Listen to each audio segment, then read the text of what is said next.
Okay, चलिए अब हमारे साथ राहुल अरोड़ा भी जुड़ गए हमारे स्टूडियो में। राहुल, शुभ दीपावली आपको। और इस दीपावली पर क्या इन्वेस्टमेंट थीम्स लेकर चल रहे हैं आप? और आपकी खुद की कंपनी के आपने इतने शानदार 14 साल पूरे किए, इसके लिए भी आपको बहुत बहुत मुबारक। थैंक यू अनुज, दीपावली की शुभकामनाएं आपको, परिवार, पूरी टीम को, आशीष जी आपको भी thank you for having me on the show. Anuj, I think सबसे बड़ा थीम तो रहा है कि this has been the most disappointing earning season coming into a Diwali in recent memory. I think unfortunately एक रियलिस्टिक रियलिटी चेक मिल गया, but I think Anuj it's going to be more bottom up then top down. मेरे हिसाब से I think एक top down view रहना, एक theme को हाईलाइट करना थोड़ा डेंजरस हो सकता है, क्योंकि देखिए हम 75% जो हम बात करते हैं मार्केट की, वो आईटी, एफएमसीजी, बैंक्स और रिलायंस है।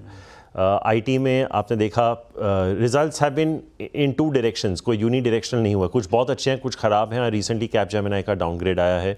एफएमसीजी, कंज्यूमर स्टेपल्स में जितनी कम बात की जाए उतना और बैंकिंग में भी इतना कुछ खास हुआ नहीं है, टू बी वेरी ऑनेस्ट। तो अगर ये 3 सेक्टर पार्टिसिपेट नहीं करेंगे, you are down to Reliance, and Reliance I don't know alone if it can hold the market. तो मेरा मानना यह है अनुज कि हम बोरिंग मार्केट की बात करते हैं, बहुत समय से नहीं देखा है। It has become too easy to make money in the market.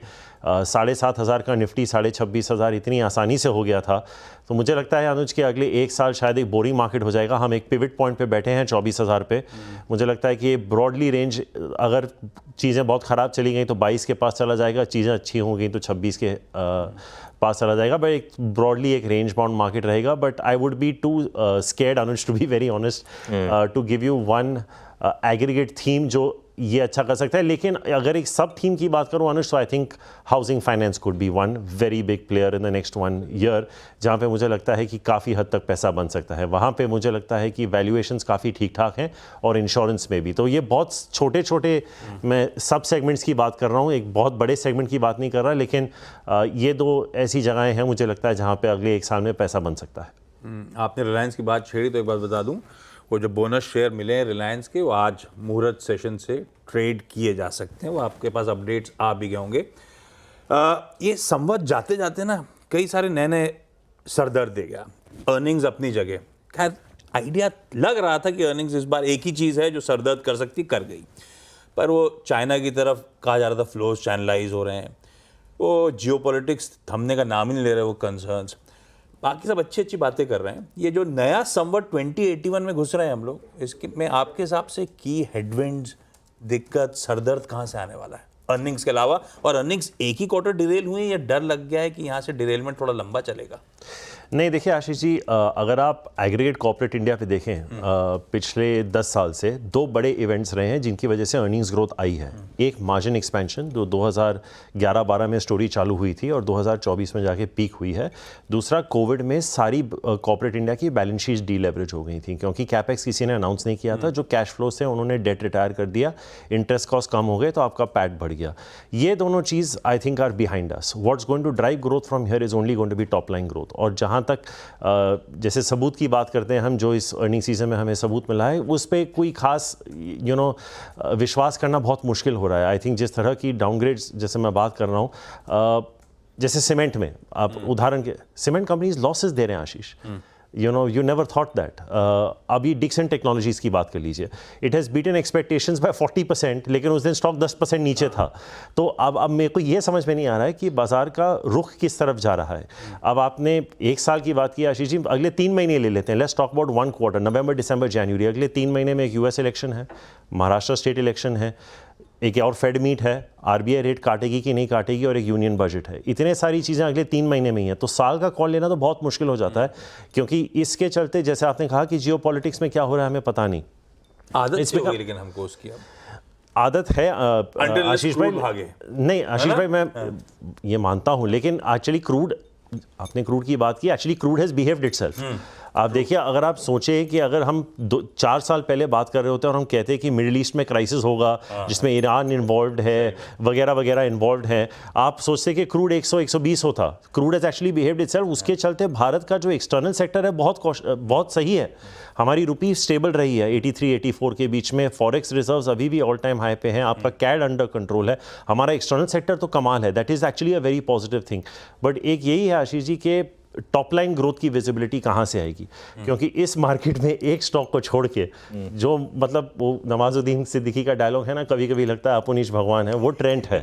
तो ट्रेंड को छोड़ के इस मार्केट में कहाँ टॉप लाइन ग्रोथ दिखे वो समझ में ही नहीं आ रहा। और आई डोंट थिंक कि अगर 15% की टॉप लाइन ग्रोथ सस्टेनेबली नहीं आए, बैंक्स में भी नहीं आ रहा है आशीष जी, 12-13% की तो ग्रोथ बैंक्स में भी आ रही है, तो it is becoming a challenge. और हम लोग तीनों बाजार को काफ़ी समय से देखते हैं। हम हमारे जो दिग्गज थे जो हमसे पहले भी आए थे, कहते थे कि इवेंचुअली मार्केट्स ट्रैक अर्निंग्स, ये एक मैरिज है जो इवेंचुअली जाके इंटरसेक्ट हो। एग्जैक्टली, आप कितना मल्टीपल को खींचोगे, कितना।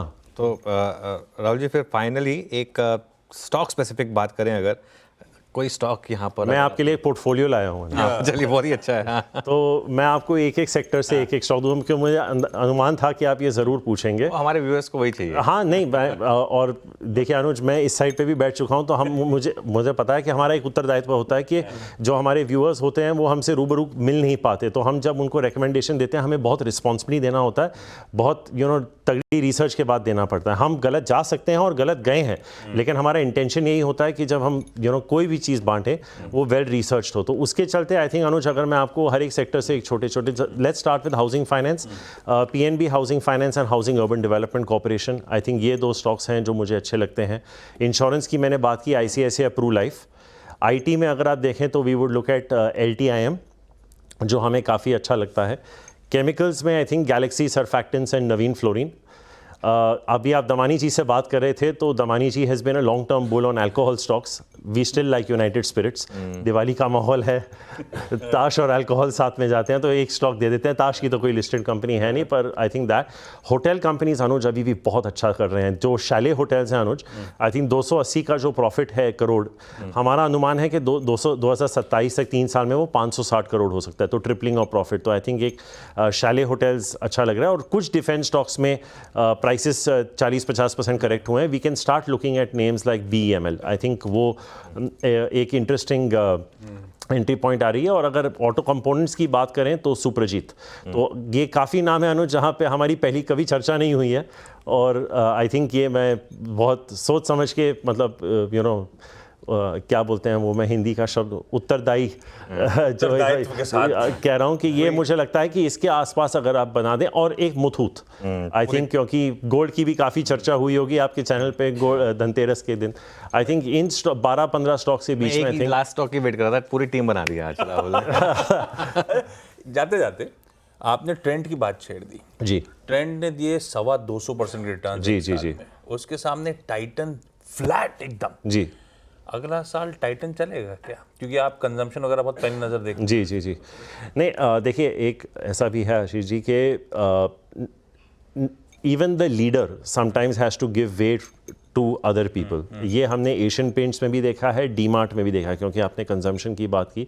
You have to give way to somebody else. जहाँ पे ग्रोथ इज़ लुकिंग बेटर, क्योंकि क्या होता है कि फंड मैनेजर्स जो 1987 में वॉल स्ट्रीट जो मूवी आई थी, उसमें माइकल डगलस का कैरेक्टर गॉर्डन गेको का था। एक बहुत ही फेमस डायलॉग था, don't get married to a stock, right. तो fund managers I never married to a stock. और अभी क्या होता है ना आशीष जी के फंड मैनेजर्स की जो 1/3 CTC है ना, वो उनके फंड्स में लॉक होती है। आई डोंट नो अगर आपके व्यूअर्स को मालूम है, तो जस्ट थियोरेटिकली अगर मैं एक फंड मैनेजर हूँ और मेरी 1 करोड़ की सैलरी है और मैं 3 फंड्स मैनेज कर रहा हूँ, मेरे 30 लाख की जो CTC है, 10-10 लाख मेरे 3 फंड्स में लॉक इन होगी। तो शॉर्ट टर्म प्राइस परफॉर्मेंस पे बहुत महत्व चला गया, इसीलिए आप वॉलेटिलिटी ज़्यादा देखते हैं। और इसमें उनका कोई दोष नहीं है, क्योंकि अगर जो फंड मैनेजर है वो अपने बेस्ट इंटेंशंस के साथ फंड को सिलेक्ट करता है, वहाँ पे अगर ईरान ने एक न्यूक छोड़ दिया तो यहाँ पे बेचारा लो परेल में बैठा हुआ फंड मैनेजर कैसे जाने। तो आई थिंक वो प्रेशर आता है। तो अगर टाइटन के मुकाबले ट्रेंड थोड़ा बेटर ग्रोथ दे रहा है, they shift very quickly now and there is nothing wrong with that. अभी और वैल्यूएशंस तो ऊपर नीचे होते रहते हैं आशीष जी। आई थिंक अनुज और मेरी जोमेटो पे कितनी चर्चा हुई है, आप स्विगी का वैल्यूएशन देखिए, कितना वॉलेटाइल, अनबिलीवेबल द वे। मैं एनालिस्ट मीट अटेंड करके आया था जो कल परसों हुई थी। Unbelievable how the valuations have swung. अगर ये लिस्टिंग के टाइम पे अगर जो 6 से 8 का इशू है, जब तक लिस्टिंग हो गया, अगर निफ्टी वापस 25,000 पे चली गई तो ये तो 550 पे लिस्ट हो जाएगा। अगर नहीं हुई तो पता नहीं कहाँ लिस्ट हो जाएगा। तो आई think growth is something that is of Paramount importance right now. क्योंकि छोड़ा है क्या? I think if they क्योंकि price, अब I think if they 11% price, की बात I कर think रहे if they price it at the lower end छोड़ा हुआ है, क्योंकि आशीष जी क्या हुआ था ना, मार्केट का एक माहौल बन गया था कि मैं ज़िंदगी का ख्वाब निभाता चला गया, हर फिक्र को धुएं में उड़ाता चला गया, everything was being ignored. But I think एक रियलिटी चेक आया है at the lower end of the price band. I think Swiggy has left something. It is not a completely, वो बोलते हैं ना, हवा में प्राइस किया हुआ IPO नहीं है, उतना मैं आपको बता सकता दिक्कत हूँ. ये है कि लोअर एंड पे कोई प्राइस करता नहीं है, करते सब ऊपर एंड पे ही है। हाँ नहीं, उन्होंने सिर्फ ये पूछा कि कहाँ पे वैल्यू नहीं, I agree, क्योंकि अनुज क्या होता है, 20 रुपए का प्राइस बैंड है. 20 रुपए is 5 to 6%. It's not, you know Anuj, जब हमने हमारा करियर चालू किया था, अगर आप आज किसी को बोले कि 15-20% रिटर्न है स्टॉक में, उसको सुनना ही नहीं है. अभी इतना मल्टी बैगर की आइडिया पड़ गई है. पर अब ये है कि गोल्ड और FD में आपके उसके आधे भी रिटर्न नहीं बन रहे, तो actually 20% is a very good return on a stock. नहीं, बिल्कुल. चलिए राहुल, बहुत बहुत शुक्रिया हमारे साथ जुड़ने के लिए. एक बार फिर से आपको दीपावली की बहुत बहुत शुभकामनाएं. एक काम करते हैं आशीष, एक बार फटाफट 1-2 ट्रेडिंग आइडियाज़ ले लेते हैं, उसके बाद हमारे अगले एक्सपर्ट्स के पास चलेंगे.